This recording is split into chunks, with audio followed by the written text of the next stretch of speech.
Good morning class.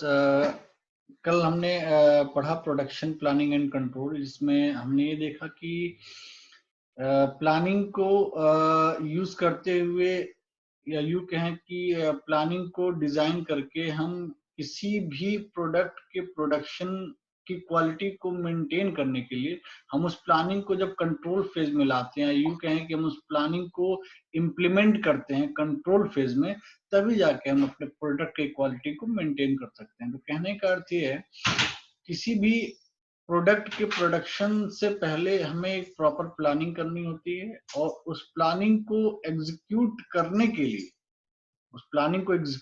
के लिए हम कंट्रोल फेज यूज करते हैं। कहने का अर्थ है कि हम क्या क्या उस प्लानिंग को कैसे एग्जीक्यूट करें, उस प्लानिंग को कैसे हम अपने प्रोडक्ट में इम्प्लीमेंट करें। तो ये जो इम्प्लीमेंटेशन का प्रोसेस है प्लानिंग का, वो कंट्रोल कहलाता है। ठीक है, प्रोडक्शन कंट्रोल कहलाता है। जो हमने प्रोडक्शन के रिगार्डिंग प्लानिंग की है, उसी को जब हम एग्जीक्यूट करते हैं तो वो कहलाता है प्रोडक्शन कंट्रोल। ठीक है, so after production planning we execute production control, then we maintain our quality of product. तो कल हमने पढ़ा कि objective of production planning and control, production planning and control के क्या क्या ऑब्जेक्टिव्स होते हैं। तो हमने स्कोप भी डिसाइड कर लिया था। ठीक है, आज हम बात करते हैं importance of production planning and control. जैसा कि हम सभी जानते हैं कि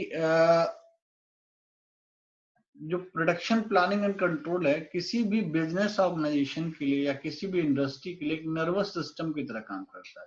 कहने का अर्थ ये है कि अगर हम अपने प्रोडक्शन में बिना प्लानिंग के अगर हम प्रोडक्शन करते हैं, तो हमारे प्रोडक्ट में क्वालिटी नहीं मेंटेन हो पाती, और अगर क्वालिटी मेंटेन नहीं होगी तो हमारे प्रोडक्ट की मार्केट में डिमांड नहीं होगी, और हमारे प्रोडक्ट की मार्केट में डिमांड नहीं होगी तो ओवरऑल बिजनेस जो है हमारा बिल्कुल ड्रॉप हो जाएगा।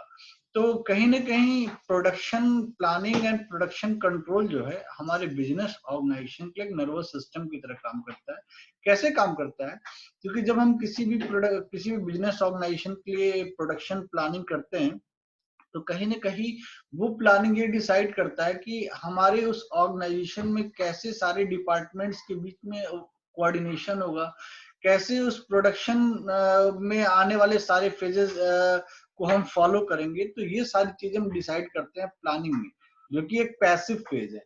और जब उस पैसिव फेज को हम एक्टिव फेज में लाते हैं, यानी हम कंट्रोल की बात करते हैं, प्रोडक्शन कंट्रोल की बात करते हैं। ठीक है, और कहीं ना कहीं प्रोडक्शन प्लानिंग इसलिए भी जरूरी होता है, क्योंकि प्रोडक्शन प्लानिंग के थ्रू ही हम अपने प्रोडक्ट की क्वालिटी को मेंटेन कर पाते हैं, रिसोर्सेज के प्रॉपर यूटिलाइजेशन को मैनेज कर पाते हैं,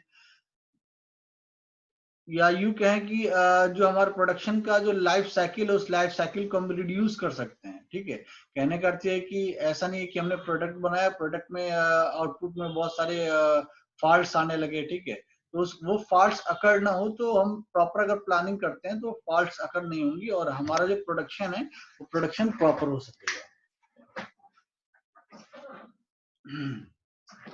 फास्ट डिलीवरी ऑफ प्रोडक्ट्स भी इसका एक बहुत इंपॉर्टेंट पार्ट है। अगर हम प्रॉपर प्लानिंग करेंगे तो हम कम शॉर्ट टाइम में अपने प्रोडक्ट का प्रोडक्शन कर सकते हैं, एफिशिएंटली कर सकते हैं, और लो कॉस्ट में कर सकते हैं। तो कहने का अर्थ है कि अगर हम प्लानिंग के तहत प्रोडक्शन करते हैं तो हम कम इन्वेस्टमेंट में कम टाइम में good quality product by using limited resources हम प्रोड्यूस कर सकते हैं।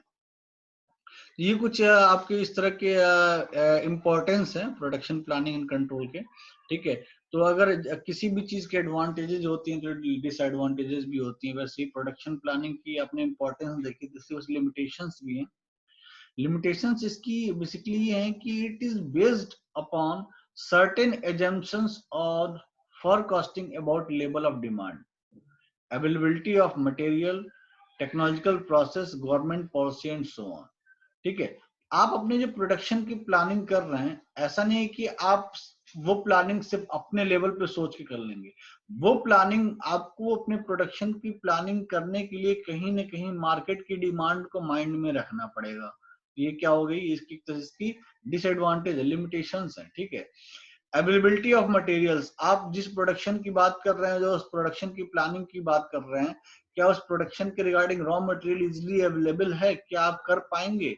क्या टेक्नोलॉजिकल प्रोसेस जो टेक्निकली आप उसमें फॉलो करना चाहते हैं प्रोडक्शन में, क्या वो इजीली अवेलेबल हो पाएगा, क्या आप उसको अडॉप्ट कर पाएंगे, आपकी कंपनी उस टेक्नोलॉजी को अडॉप्ट कर पाएगी, क्या गवर्नमेंट की पॉलिसीज ऐसी हैं कि आपकी उस प्लानिंग को एग्जीक्यूट करने में कोई प्रॉब्लम ना आए।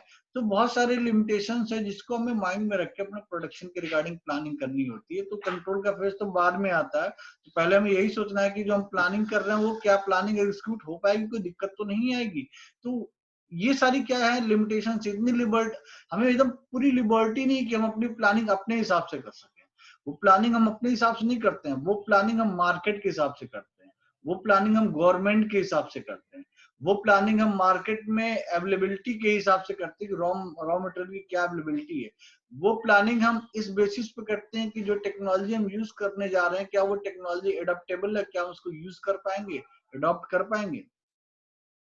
दूसरी चीज इसकी डिसएडवांटेज ये है कि प्लानिंग जो फेज है, प्रोडक्शन प्लानिंग का जो फेज है और जो प्रोडक्शन कंट्रोल का फेज है, ये बहुत कॉस्टली होता है, टाइम कंज्यूमिंग होता है। क्योंकि आप सपोज करिए कोई बिजनेस ऑर्गेनाइजेशन आपने लगा दिया, प्रोडक्शन स्टार्ट करने से पहले आप प्लानिंग कर रहे हैं, तो प्लानिंग करने में क्या टाइम लगता है, इसके लिए बहुत एनालिसिस करनी पड़ती है, बहुत एक्सपीरियंस चाहिए, एक्सपीरियंस पर्सन के साथ बैठ के डिस्कशंस करना पड़ता है, प्लान लेआउट बनाने पड़ते हैं, तब जाकर के आपकी प्रॉपर प्रोडक्शन प्लानिंग हो पाती है। तो कहीं ना कहीं it's a time consuming process. Okay, और दूसरे शब्दों में कहें तो it is also difficult exercise specially when external environment factors change rapidly. जैसे कि सपोज करिए हमने आज आने वाले एक साल को माइंड में रख के अपनी प्लानिंग की, ठीक है, अब अगले साल क्या सिचुएशन हो जाएगी ये तो कोई नहीं जानता। जैसे सबसे बढ़िया एग्जांपल अगर मैं इस लॉकडाउन का एग्जांपल लूं, ठीक है, तो जितने भी एकेडमिक ऑर्गेनाइजेशंस थे उन्होंने अपनी प्लानिंग, अपने एकेडमिक को चलाने की प्लानिंग कैसे की थी, ऑफलाइन मोड में, मतलब बच्चे आएंगे क्लास में बैठेंगे और टीचर्स क्लासरूम में जाएंगे और उनको प्रॉपर एजुकेशन प्रोवाइड कराएंगे और उनको पढ़ाएंगे और उनको नॉलेज प्रोवाइड करेंगे। तो ये प्रोडक्शन प्लानिंग क्या थी हमारी, हम इंजीनियर्स का प्रोडक्शन करना, और इंजीनियर्स का प्रोडक्शन कैसे करना है कि वो जो टेक्नोक्रेट्स हैं वो कॉलेज आएंगे, क्लास में बैठेंगे, टीचर उनको गाइड करेगा, पढ़ाएगा, तब जाके वो नॉलेज लेंगे और एक अच्छे टीचर बन पाएंगे। लेकिन अभी जो ट्रेंड चल रहा है लॉकडाउन का और कोरोना वायरस की वजह से, तो अगर ये सिचुएशन देखी जाए तो हो सकता हो अगर सपोज करिए ये सिचुएशन आने वाले 1-2 सालों के लिए अगर ऐसी रहती है, तो क्या 2 सालों के लिए हम एकेडमिक हेल्ड करेंगे? नहीं। तो हमने जो प्लानिंग की थी एकेडमिक्स के रिगार्डिंग, वो प्लानिंग कहीं ना कहीं अब हमें चेंज करनी पड़ेगी। तो वही कह रहा है, it become a difficult exercise especially when external environmental factors changes rapidly। मतलब अगर एक्सटर्नल फैक्टर यहाँ देखिए चेंज हो गया, ठीक है, अब हम बच्चों को कॉलेज नहीं भेज सकते हैं, फैकल्टीज भी कॉलेज नहीं जा सकते हैं, तो एजुकेशन को कैसे कंटिन्यू करें? तो इसका एक दूसरा मोड क्या आ गया, ऑनलाइन मोड। तो कहीं ना कहीं ट्रैक चेंज हुआ, हमारा जो प्रोडक्शन प्लानिंग था, बच्चों को एजुकेशन देने का जो प्लान था, वो प्लान अब क्या हो गया, चेंज हो गया। तो बहुत सारे लिमिटेशंस हैं, ठीक है, जो यू कह सकते हैं कि प्रोडक्शन प्लानिंग की इसको ड्रॉबैक भी कह सकते हैं। दूसरी चीज, हम जो प्रोडक्शन प्लानिंग करते हैं, कभी कभी ऐसा भी होता है कि हमारे ऑर्गेनाइजेशन में काम करने वाले एम्प्लॉइज उसको एक्सेप्ट करने से मना कर देते हैं। जैसे सपोज करिए अभी जब लॉकडाउन की सिचुएशंस में ही, जब कॉलेज की हायर अथॉरिटीज ने ये बोला कि बच्चों की क्लासेस सफर नहीं होनी चाहिए किसी भी तरह से, क्योंकि हमारे लिए एजुकेशन सबसे इम्पोर्टेंस रखता है। तो सारी फैकल्टीज, पहले ये था कि सारी फैकल्टी नोट्स प्रोवाइड करे, बच्चों को ट्यूटोरियल दे, लैब दे, ठीक है, मेल के थ्रू। फिर ये हुआ कि नहीं, बच्चे इससे अपने प्रॉब्लम्स को रिजॉल्व नहीं कर पाएंगे, क्यों ना ऑनलाइन क्लासेस चलाई जाए। तो ये देखिए, ये प्लानिंग थी, क्यों ना ऑनलाइन क्लासेस चलाई जाए। तो ये जो प्लानिंग थी, एक तरह से देखिए, इस प्लानिंग को कॉलेज के बहुत सारे एम्प्लॉइज एक्सेप्ट नहीं करना चाहते थे, क्योंकि हर इंसान, ज्यादातर 100 लोगों में 95% लोग कामचोर होते हैं, वो काम नहीं करना चाहते, वो सिर्फ आराम चाहते हैं, आराम करे और आराम से पैसा मिलता रहे, ठीक है ना। 5% लोग ये ऐसे होते हैं जो चाहते हैं कि हम अगर 10 रुपए का काम, 10 रुपया पा रहे हैं तो हम 20 रुपए का काम करें, मतलब अपने काम को हम बड़ी ईमानदारी से करें, बड़ी ईमानदारी से अपने कर्तव्य का निर्वहन करें, ठीक है। तो हमारे ऑर्गेनाइजेशंस के जो स्टाफ थे वो क्या करने लगे, रिफ्यूज करने लगे, नहीं ऐसे नहीं हो पाएगा, ये नहीं कर पाएंगे, वो लोग 10 तरह के एक्सक्यूजेस देने लगते हैं ताकि उन्हें काम ना करना पड़े। तो ऐसा हो जाएगा, वैसा हो जाएगा, इंटरनेट स्लो है तो फलाना ढिकाना, इंसान कोशिश नहीं करना चाहता है। तो वही है, एम्प्लॉय में refuse to accept sudden alteration if planning involve several changes. अगर हमने पास्ट में कोई प्लानिंग की है तो आने वाले एस्पेक्ट्स को माइंड में रख के अगर अपने प्लानिंग में हम कुछ चेंजेस कर रहे हैं तो हो सकता है कि हमारे ऑर्गेनाइजेशन के, हमारे बिजनेस ऑर्गेनाइजेशन के एम्प्लॉइज उसको एक्सेप्ट ना करें। तो all these are limitations of production planning. जो प्रोडक्शन प्लानिंग हमने की है, क्या वो प्रोडक्शन प्लानिंग फ्यूचर में भी एग्जिस्ट होगी? अगर फ्यूचर में एग्जिस्ट नहीं होगी तो हमें उसको चेंज करने के लिए और भी टाइम देना पड़ेगा, उसकी प्रॉपर प्लानिंग करनी पड़ेगी। और अगर फ्यूचर को माइंड में रखते हुए हमने पास्ट की प्लानिंग में वो चेंजेस किए तो हो सकता हो कि हमारे बिजनेस ऑर्गेनाइजेशन के जो लोग हैं उसको एक्सेप्ट ना करें। तो ये सारी चीजें क्या है, लिमिटेशंस हैं प्रोडक्शन प्लानिंग की। ठीक है, अब बात करते हैं features of production planning and control. Production planning के क्या फीचर्स हैं, यहाँ देखिए डिफरेंट डिफरेंट पॉइंट्स दिए हुए हैं। कह रहा है features of production planning and control आज मेंशन बिलो।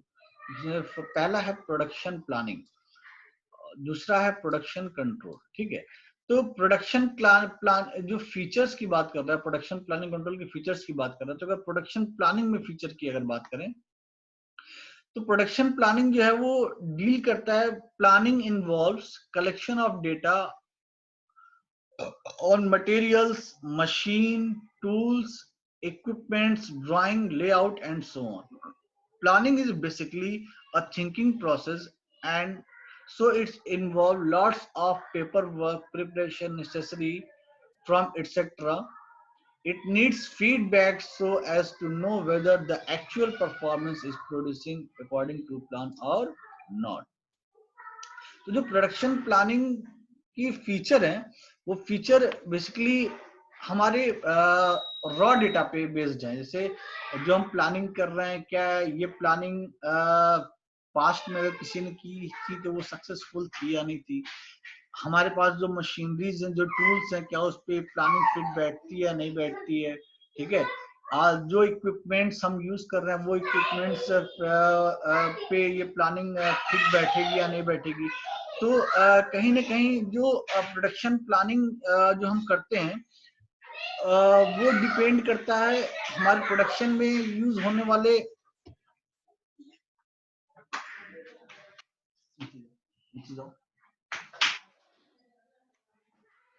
हमारे प्रोडक्शन में यूज होने वाले जितने भी इक्विपमेंट्स हैं, जितने भी टूल्स हैं, जो टेक्नोलॉजीज है, जो रॉ मटेरियल्स हैं, जो हमारा कलेक्शन ऑफ डेटा है उस पर बेस्ड होता है। ठीक है, और अगर प्रोडक्शन कंट्रोल की बात करें तो प्रोडक्शन कंट्रोल क्या है, it's deal with implementing the plan. तो जो प्लान हमने प्रोडक्शन प्लानिंग के लिए जो हमने प्लान बनाया उस प्लान को अब हम एग्जीक्यूट करने जा रहे हैं, यानी इम्प्लीमेंट करने जा रहे हैं, तो वो इम्प्लीमेंटेशन क्या कहलाएगा, हमारा प्रोडक्शन कंट्रोल कहलाएगा। ठीक है, implementing the plan and involves utilization of data reports about output, efficiency of labor and machines, inventory control, quality control and so on। ठीक है, तो कहने का अर्थ ओवरऑल ये है कि जो प्रोडक्शन प्लानिंग में आप किसी भी प्रोडक्ट की प्रोडक्शन के लिए जो आप प्लान तैयार कर रहे हैं और वो प्लान आप पास्ट के मार्केट को माइंड में रख के, पास्ट के मैन्युफैक्चरिंग प्रोसेस को माइंड में रख के आपने जो प्लानिंग की वो पास्ट का डेटा आपके लिए रॉ डेटा होगा, और उस रॉ डेटा को यूज करके आप जो प्लानिंग करने जा रहे हैं उस प्लानिंग के साथ ही साथ आप अपने करंट सिचुएशन को, जैसे करंट सिचुएशन मतलब आपने अपने बिजनेस ऑर्गेनाइजेशन में यूज होने वाली टेक्नोलॉजी, इक्विपमेंट्स, अपने मैन पावर, इन सारे एस्पेक्ट्स को, रॉ मटेरियल को,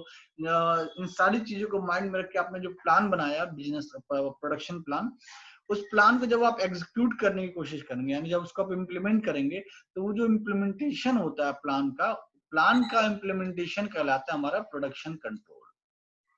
ठीक है, अगर अब हम कंपैरिजन की बात करें कि प्रोडक्शन प्लानिंग और प्रोडक्शन कंट्रोल में डिफरेंस क्या है, तो यहाँ देखिए पॉइंट 5 मैंने डिफरेंस दे रखा है। फर्स्ट पॉइंट ही कह रहा है deals with planning the work, या प्रोडक्शन प्लानिंग के लिए कह रहा है it deals with planning the work, यानी इसमें हम क्या करते हैं, प्लान बनाते हैं। प्रोडक्शन कंट्रोल में क्या कर रहा है, it deals with implementation of work, यानी जो प्लान हमने बनाया है उसको जब हम इम्प्लीमेंट करेंगे तो उसको हम बोलेंगे प्रोडक्शन कंट्रोल। प्लानिंग में कह रहा है प्लानिंग इज फॉरवर्ड थिंकिंग, हम जब भी प्लानिंग करते हैं तो आगे की सोच के करते हैं। कंट्रोल्स क्या है, controls involves looking backward and taking steps to maintain time schedule. जब भी हम कंट्रोल की बात करते हैं तो हम पास्ट की चीजों को माइंड में रखते हुए आगे की चीजों को फ्रेम करते हैं। जैसे सपोज करिए अगर मैं किसी प्रोडक्ट की प्रोडक्शन की अगर बात करूँ, उसकी क्वालिटी को कंट्रोल करने की बात करूँ, तो उसकी क्वालिटी को कंट्रोल करने के लिए मैं अपने माइंड में रखूंगा कि इससे रिलेटेड प्रोडक्ट मार्केट में इससे भी पहले बने हैं, जिनमें प्रोडक्शन टाइम में क्वालिटी के लिए उन्होंने इन चीजों को माइंड में नहीं रखा, जिसकी वजह से उनके प्रोडक्ट जो है मार्केट में फेल हो गए। तो कहीं ना कहीं कंट्रोल्स इन्वॉल्व लुकिंग बैकवर्ड, वो पीछे की चीजों को माइंड में रखते हुए and taking steps to maintain time schedule. और वो क्या करते हैं, अपनी क्वालिटी को मेंटेन रखते हैं, एज वेल एज वो टाइम शेड्यूल्स को भी ध्यान में रखते हैं। नेक्स्ट कह रहा है planning is basically centralised activity control by top management.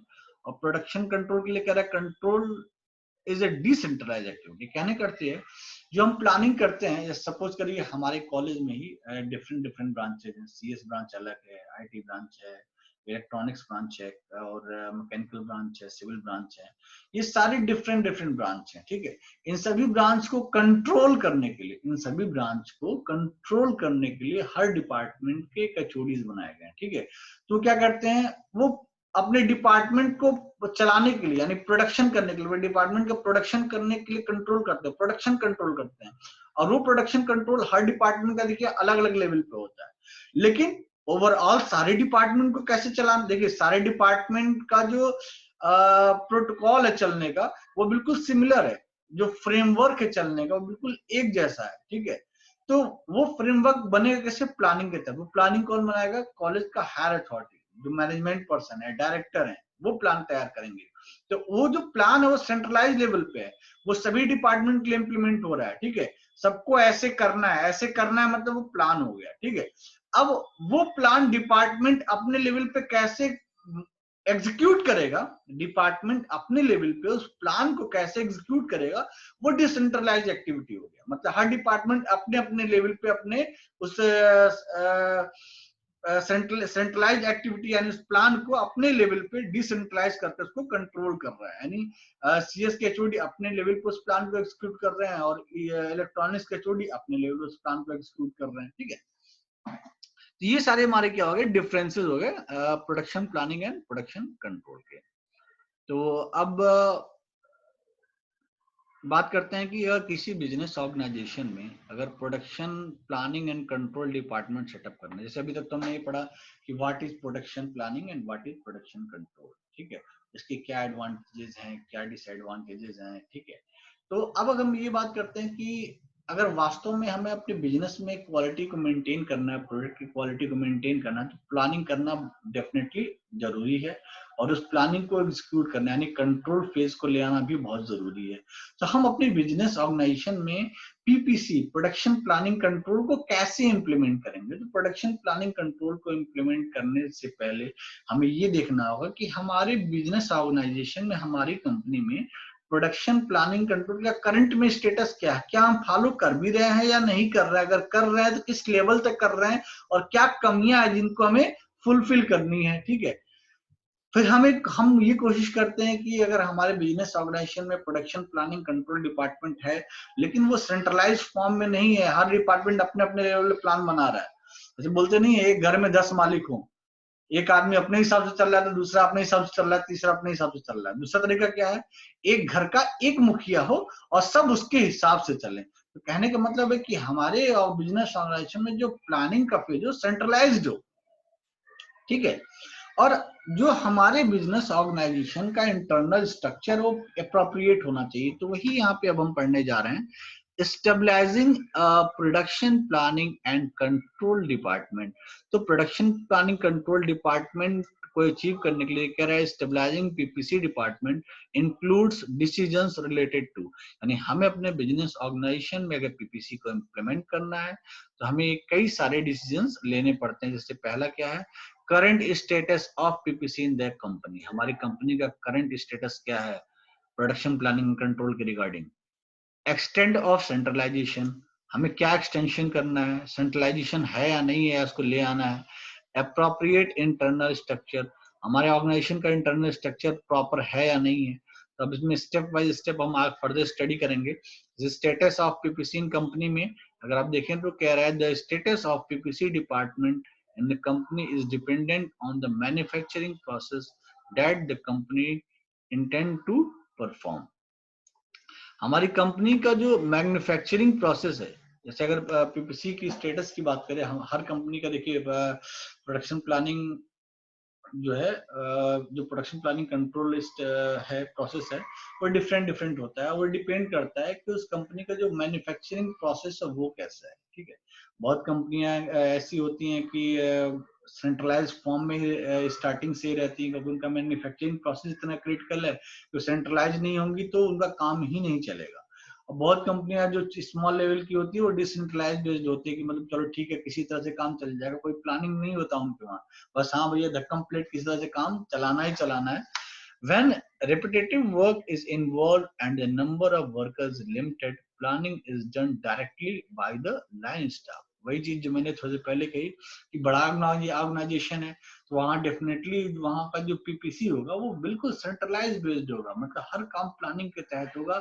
एक टॉप अथॉरिटी का बंदा होगा जो प्लानिंग बनाएगा और वो लोअर लेवल वाले डिसेंट्रलाइज लेवल पे उसको कंट्रोल करेंगे, यानी इसको एग्जीक्यूट करेंगे।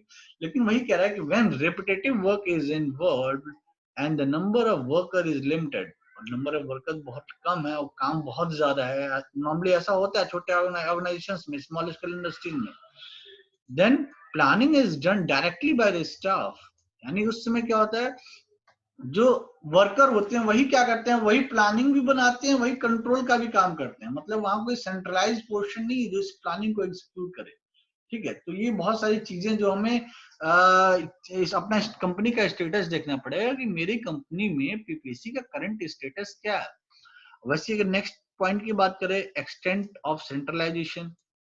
एक्सटेंट ऑफ सेंट्रलाइजेशन का मतलब ये है कि हमें अपने बिजनेस ऑर्गेनाइजेशन में दो चीजें लेके आनी है, एक सेंट्रलाइज प्लानिंग की और एक अगर हमारे बिजनेस ऑर्गेनाइजेशन में चीजें नहीं है, सेंट्रलाइज प्लानिंग और डिसेंट्रलाइज प्लानिंग नहीं है, जैसे कि ऊपर वाले पोर्शन में आपने देखा कि स्मॉल स्केल इंडस्ट्री में बहुत ज्यादा स्टाफ है, काम बहुत ज्यादा है, तो वहाँ का स्टाफ ही क्या करता है, प्लानिंग भी कर रहा है, वही कंट्रोल भी कर रहा है। लेकिन हमें क्या करना है, एक्सटेंड ऑफ सेंट्रलाइजेशन, सेंट्रलाइजेशन की ओर मूव करना है। तो अगर हम सेंट्रलाइजेशन करते हैं तो जो स्पेशलिस्ट पर्सन है, जो एक्सपर्ट पर्सन है, वो क्या करेंगे, सेंट्रलाइज वो प्लानिंग करेंगे, सेंट्रल लेवल प्लानिंग करेंगे। और जो लाइन स्टाफ हैं, जो हमारे वर्कर्स हैं, वो क्या करेंगे, the line staff plans the work to be carried out in their own department.